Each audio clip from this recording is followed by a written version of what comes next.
കേരള സർവകലാശാല ആസ്ഥാനത്ത് വേറിട്ട പ്രതിഷേധവുമായി SFI. VC മോഹനൻ കുന്നുമലിന്റെ ചിത്രത്തിൽ പൊട്ടുതൊട്ട് പ്രതിഷേധിച്ചു. സംഘിക്ക് പൊട്ടുതൊടൽ എന്ന പേരിലായിരുന്നു പ്രതിഷേധം. LLB പരീക്ഷാ നടത്തിപ്പിലെ അപാകതകൾ ചൂണ്ടിക്കാണിച്ചാണ് പ്രതിഷേധം. നൗഫൽ ചേരുകയാണ്.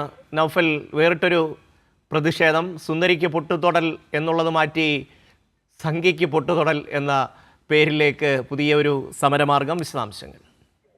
ഷമി, അത് തന്നെയാണ് ഷമി പറഞ്ഞ കാര്യം നമുക്ക് ഈ ദൃശ്യങ്ങളിൽ കാണാം.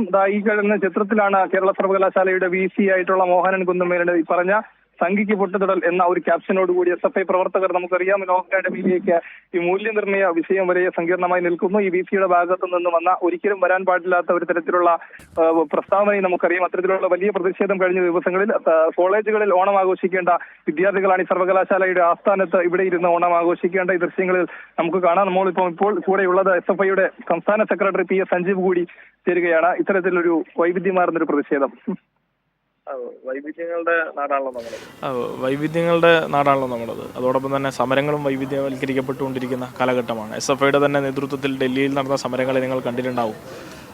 പോലീസിൻ്റെ ലാത്തിയും ബാനറ്റിനെയും ഒക്കെ റോസാപ്പൂവിനെ കൊണ്ടാണ്, ചിരിയോടുകൂടിയാണ് ഞങ്ങളെ ഏറ്റുവാങ്ങിയത്.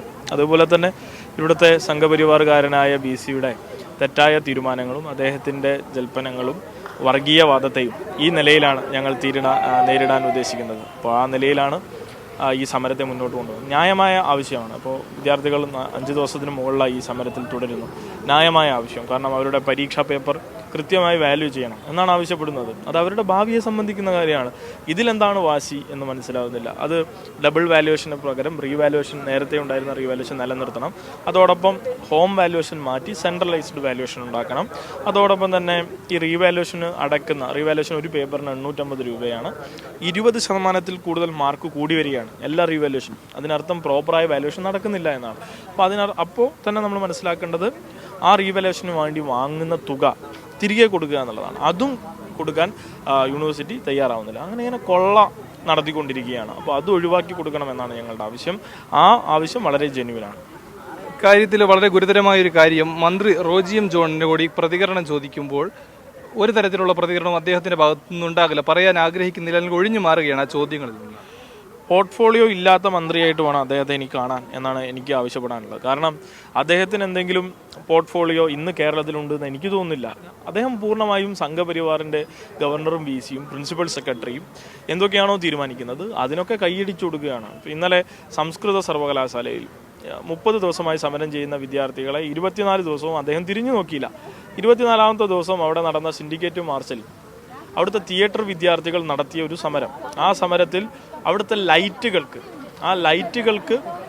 പ്രതീകാത്മകമായി ഒരു ചരമഗീതം പാടിക്കൊണ്ടൊരു നാടകം നടത്തി. ആ നാടകത്തെ അപരിഷ്കൃത സമരമെന്നും SFIക്കെതിരെയുള്ള ഒരു വലിയ വികാരത്തെ ഉയർത്തിക്കൊണ്ടുവരാനും ശ്രമിച്ച കേവല കേസുകാരനായി അദ്ദേഹം മാറി. കേവല കേസുകാരനായി ഒരു സ്റ്റേറ്റിലെ മന്ത്രി മാറി. അപ്പോൾ അദ്ദേഹത്തിന് ആ യൂണിവേഴ്സിറ്റിയിലെ VC കാണിച്ച തോന്നിവാസം പ്രശ്നമല്ല, അവർ പറഞ്ഞ നുണ അതുപോലെ പറയുന്നതിൽ പ്രശ്നമില്ല. അത് ഇപ്പം നുണയാണെന്ന് മനസ്സിലാക്കി കേരളത്തിലെ സകല മനുഷ്യരും തിരുത്തിയപ്പോൾ അദ്ദേഹം വീണ്ടും അത് ആവർത്തിക്കുകയാണ്. അപ്പോൾ റോജി എം ജോണൊക്കെ നിലവാരമില്ലാത്ത ഒരു കേവല കേസുകാരനായി മാറിയിരിക്കുകയാണ്. കേവല കേസുകാരൻ എന്ന് പറയുമ്പോൾ എല്ലാ ഘട്ടത്തിലും പറയാൻ കൊള്ളാത്ത വിധത്തിലേക്ക് ഇവിടുത്തെ ഉന്നത വിദ്യാഭ്യാസ മേഖലയെ ബാധിക്കുന്ന വിഷയങ്ങളെ അഭിസംബോധന ചെയ്യുന്നതിന് പകരം RSSൻ്റെയും സംഘപരിവാറിൻ്റെയും ഇത്തരം VCമാരും കൊടുക്കുന്ന നുണകൾ അദ്ദേഹം ഇങ്ങനെ പ്രൊപ്പഗേറ്റ് ചെയ്യുകയാണ്. അപ്പോൾ എന്തിനാണ് ഒരു കോൺഗ്രസ് മന്ത്രിക്ക് RSSൻ്റെ നുണ എന്നാണ് ഞങ്ങൾക്ക് ചോദിക്കാനുള്ളത്. ക്ഷമ, അത് തന്നെയാണ് മറ്റൊരു കാര്യം. നമുക്കറിയാവുന്ന ഡൽഹി സമരത്തിനടക്കം വലിയ രീതിയിൽ നേതൃത്വം നൽകിയ ഐസി ഘോഷിൻ്റെ കേരളത്തിലുള്ള പരിപാടി കണ്ണൂർ സർവകലാശാലയിൽ അത് വിലക്കുന്ന ഒരു സ്ഥിതിയുണ്ടായി. പക്ഷേ അത് SFI നടത്തുക തന്നെ ചെയ്തു. കാലിക്കറ്റിലും സമാനമായ ഒരു സ്ഥിതിയുണ്ടായി. പക്ഷേ ആ കാലിക്കറ്റിൽ ആ പരിപാടി നടത്തിയതിൻ്റെ പേരിൽ SFIയുടെ യൂണിറ്റ് സെക്രട്ടറി അവിടുന്ന് ഹോസ്റ്റലിൽ നിന്നും അവിടുന്ന് കോളേജിൽ നിന്നുമൊക്കെ പുറത്താക്കുന്ന ഒരു സാഹചര്യം കൂടിയാണ്. അതിലും അദ്ദേഹത്തിൻ്റെ കൂടെ പ്രതികരണം നമുക്ക് തേടുന്നുണ്ട്. ഇത്തരത്തിൽ സ്വാഭാവികമായ ഒരു സമരം പങ്കെടുക്കുന്നില്ല എന്ന് സമ്മതിക്കുന്നില്ല, പക്ഷേ SFI അതിനെ അതിജീവിച്ച് ആ സമരം നടത്തുന്നു. ഈ കാലിക്കറ്റിലെ സ്ഥിരം VC പ്രൊഫസർ രവീന്ദ്രൻ, അദ്ദേഹം കോൺഗ്രസ് അധ്യാപക സംഘടനയുടെ ദീർഘകാല നേതാവാണ്. അദ്ദേഹത്തെ VCയായി സ്ഥിരമായി നിയമിക്കുന്നത് ഗവർണറാണ്, കോൺഗ്രസ് അധികാരത്തിൽ വരുന്നതിന് മുമ്പ്. അപ്പോൾ കോൺഗ്രസ് ഇതുവരെ അദ്ദേഹത്തെ സംഘടനയിൽ നിന്ന് പുറത്താക്കിയതായോ അല്ലെങ്കിൽ അദ്ദേഹം RSS ആയി തുടരുന്നതെ സംബന്ധിച്ചോ ഒരു വ്യക്തത വരുത്തിയിട്ടില്ല. അപ്പോൾ യഥാർത്ഥത്തിൽ ഒരാൾക്ക്, ഒരു കോൺഗ്രസ്സുകാരന് RSS കോൺഗ്രസ്സുകാരനായും തുടരാൻ കഴിയുന്ന ഒരു പരിസ്ഥിതി ഇന്ന് കേരളത്തിലുണ്ട്. അത് തന്നെയാണ് റോജി എം ജോണിൻ്റെ കാര്യത്തിൽ നമ്മൾ കാണുന്നത്, അത് തന്നെയാണ് VD സതീശൻ്റെ കാര്യത്തിൽ കാണുന്നത്. അതുകൊണ്ട് തന്നെ രവീന്ദ്രനും അത് പ്രശ്നമില്ല, പ്രൊഫസർ രവീന്ദ്രനും അത് പ്രശ്നമില്ല എന്ന് വേണം നമ്മൾ ധരിക്കാൻ. പക്ഷേ യഥാർത്ഥത്തിൽ എന്താ കാര്യം, അവിടെ കഴിഞ്ഞ DSU തെരഞ്ഞെടുപ്പിൽ അവിടുത്തെ MSF പ്രവർത്തകർ ചേർന്ന് ആ DSU തെരഞ്ഞെടുപ്പിൻ്റെ ബാലറ്റ് കീറിയതിനെ തുടർന്ന് വലിയ കേസ് ഇവർക്കെതിരെ വരികയും അവരെ പോലീസ് അറസ്റ്റ് ചെയ്യുന്ന സ്ഥിതി വരെ ഉണ്ടായി, ജയിലിൽ കിടത്തി. പക്ഷേ അവിടുത്തെ സർവകലാശാല VC ആയിട്ടുള്ള പ്രൊഫസർ രവീന്ദ്രൻ അവർക്കെതിരെ നടപടിയെടുത്തില്ല.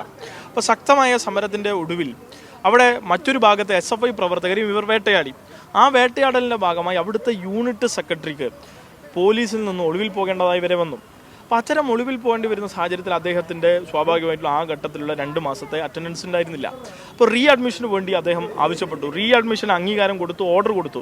അദ്ദേഹം ക്ലാസ്സിൽ തുടർന്നുകൊണ്ടിരിക്കുന്ന ഘട്ടത്തിൽ VCയുമായി ബന്ധപ്പെട്ട് ഒരു സമരം, അവിടുത്തെ DSUവിൻ്റെ ഫണ്ട് കൊടുക്കുന്നത് അദ്ദേഹം നിർത്തിവെച്ചിരിക്കുകയാണ്. DSUവിൻ്റെ പ്രവർത്തനത്തെ റദ്ദ് ചെയ്യുന്ന വിധത്തിലാണ് ഇന്ന് VC പെരുമാറിക്കൊണ്ടിരിക്കുന്നത്. അതിനെതിരെ ഒരു പ്രതിഷേധം നടത്തിയപ്പോൾ അഡ്മിഷൻ്റെ പ്രൊവിഷൻസ് വയലേറ്റ് ചെയ്തു, VCക്കെതിരെ സമരം നടത്തി എന്ന് പറഞ്ഞാണ് ഇപ്പോൾ പുറത്താക്കുന്നത്. അപ്പം എന്താണ് ഈ കേരളത്തിൽ നടക്കുന്നത് ഞങ്ങൾക്ക് മനസ്സിലാവുന്നില്ല. കാലടിയിൽ അകാരണമായി ഞങ്ങളുടെ SFIയുടെ സ്റ്റേറ്റ് കമ്മിറ്റി മെമ്പർ ഉൾപ്പെടെയുള്ള 4 പേർ ജയിലിലാണ്. ഷിസ തോമസിനെ തല്ലിയെന്നാണ് പറഞ്ഞത്. ആരാ തല്ലിയത്? എവിടെയാ തല്ലിയത്? അതിനൊരു ഉത്തരവില്ല. സമാനമാണ് ഞങ്ങളുടെ യൂണിറ്റ് സെക്രട്ടറിയെ അഭിനന്ദിനെ കാലിക്കറ്റ് യൂണിവേഴ്സിറ്റിയിൽ വെച്ച് ഇപ്പോൾ പുറത്താക്കിയിരിക്കുകയാണ്. യാതൊരുവിധ കാരണവുമില്ല. VC പൊടുന്നനെ അങ്ങ് തീരുമാനിക്കുകയാണ്. അപ്പോൾ കാരണങ്ങളില്ലാതെ വിദ്യാർത്ഥികളെ സർക്കാർ സർവകലാശാലയിൽ നിന്ന് പുറത്താക്കുകയാണ് SFI ആയതുകൊണ്ട്. അപ്പോൾ SFI വേട്ടയാടുന്നത് ആരൊക്കെയാണ്? ഗവർണർ, VCമാർ, ഉന്നത വിദ്യാഭ്യാസ മന്ത്രി, ആഭ്യന്തരമന്ത്രി. അപ്പോൾ ഈ നിലയിലേക്ക് കാര്യങ്ങൾ മാറുന്നു. ശക്തമായ പ്രതിഷേധിക്കുക എന്നുള്ളത് തന്നെയാണ് ഞങ്ങളുടെ മുന്നിലായത്. ഷമി, അതുതന്നെയാണ് കേരളയിലടക്കം കണ്ണൂരിലും കാലിക്കറ്റിലും MG യൂണിവേഴ്സിറ്റിയിലടക്കം കേരളത്തിലെ വിവിധങ്ങളായ സർവകലാശാലകളിൽ ഇത്തവണത്തിൽ ഭരണസ്തംഭനമാണ്. RSS വൽക്കരണം അത് നടക്കുന്നു. അതിന് ഈ മന്ത്രി അഥവാ ഗവൺമെന്റിന്റെ ഭാഗത്തുനിന്ന്, പ്രത്യേകിച്ച് ഉന്നത വിദ്യാഭ്യാസ വകുപ്പ് മന്ത്രിയോട് നാം പ്രതികരണങ്ങൾ ചോദിക്കുമ്പോഴൊക്കെ അതിൽ നിന്ന് ഒഴിഞ്ഞു മാറുന്ന ഒരു സ്ഥിതി കൂടിയാണ് കണ്ടത്. അതിന്റെ ഭാഗമായി തന്നെയാണ് ഇപ്പോൾ കേരള സർവകലാശാലയിൽ പ്രതീകാത്മകമായി മോഹനൻ കുന്നുമേലിനെതിരെ പറഞ്ഞ പ്രതിഷേധ സമരങ്ങൾ കൂടി അരങ്ങേറിയത്. ഷമി.